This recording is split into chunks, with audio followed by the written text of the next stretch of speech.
Mekke mihrabında alemler hesabına Allah diyen sevgili. Biz lütfu ilahi bahşedilen kapına diz çöktük.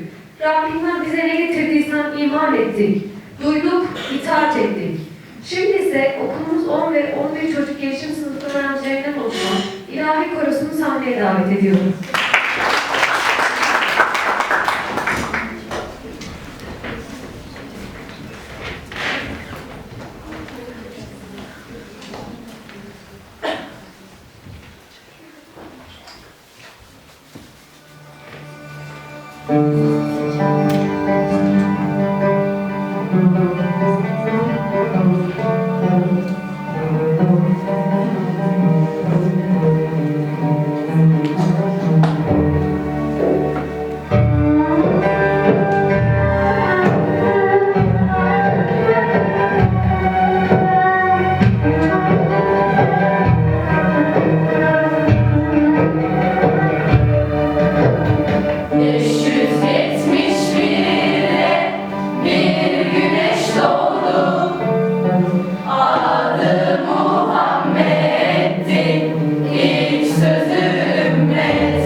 evi, selam sana göz bebeği.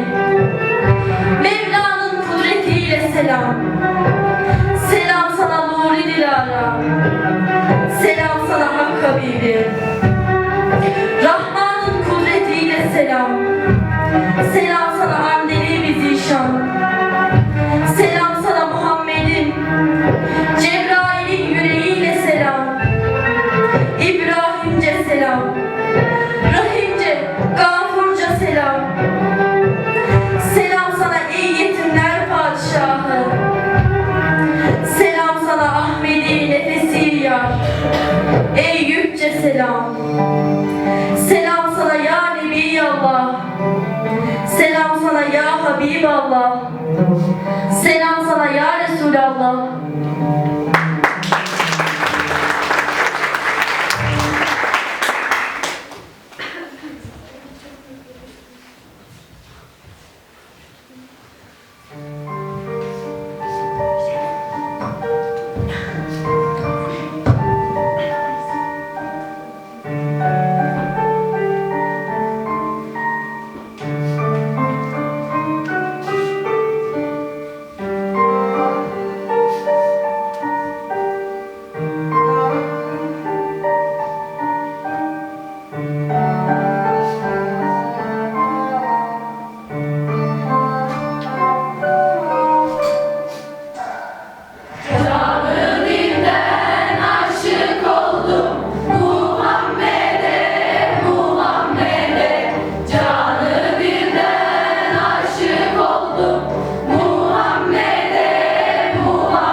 İlahi korumuza teşekkür ederiz.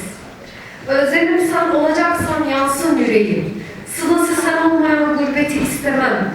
Bir ateş yakacaksa beni kalbimden, senin aşkının ateşi yaksın.